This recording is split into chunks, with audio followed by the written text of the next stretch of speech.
Voilà. Monsieur Metzdorf, Monsieur Nicolas Metzdorf, vous êtes le premier orateur pour le groupe Renaissance pour une durée de 4 minutes. Oui, merci Monsieur le Président, Monsieur le rapporteur, Monsieur le Ministre.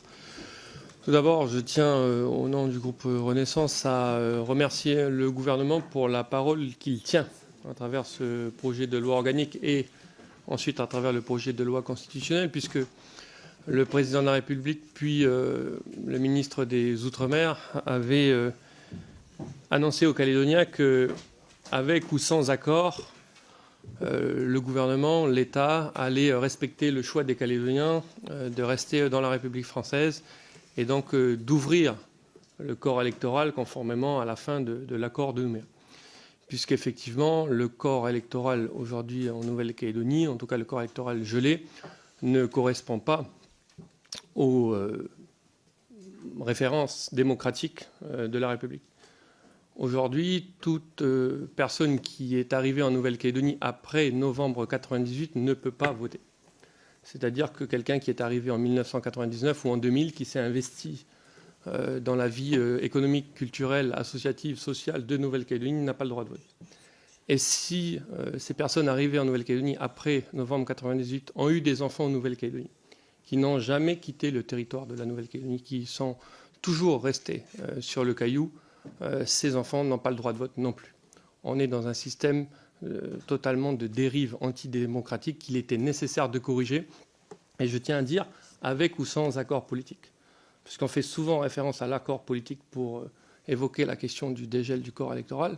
Mais je crois que les députés de la nation que nous sommes, les garants de la démocratie, dans ce temple de la démocratie, nous n'avons pas besoin d'un accord politique pour dire que des personnes présentes sur un territoire de la République depuis au moins 25 ans et des personnes qui sont nées sur ce territoire ont le droit de voter pour les institutions qui doivent les représenter. Voilà.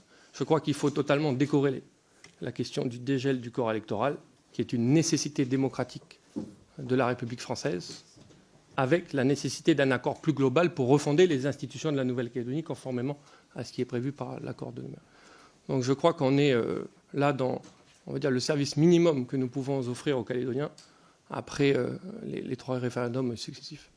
Je voudrais rajouter aussi qu'on n'est pas dans une ouverture totale du corps électoral et que l'ouverture qui est proposée par le gouvernement, représenté par Gérald Darmanin, n'est pas la demande des non-indépendantistes. Les non-indépendantistes considèrent que la Nouvelle-Calédonie est française et que donc le corps électoral doit être conforme à ce qu'il est sur l'ensemble du territoire de la République française. Simplement, M. Darmanin a proposé qu'on revienne aux équilibres qui avaient été proposés en 1998, à savoir une présence de 10 ans sur le territoire pour pouvoir voter.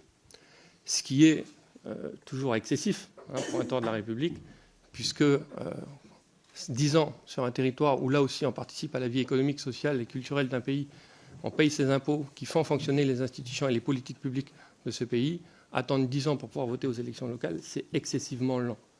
Donc on note, à regret, mais que le gouvernement essaye en tout cas de trouver un équilibre entre les revendications des indépendantistes et les revendications des non-indépendantistes. Donc on est dans un juste milieu, le juste milieu qui avait été l'accord trouvé en 1998 par l'accord de Nouméa. Donc pour en revenir au texte précis que nous étudions, ce report des élections est nécessaire pour dégeler effectivement le corps électoral conformément aux résultats des 3 référendums. Il est nécessaire, bien évidemment, pour trouver un accord politique, comme l'a rappelé le rapporteur, mais ce n'est pas l'objet initial de ce projet de texte.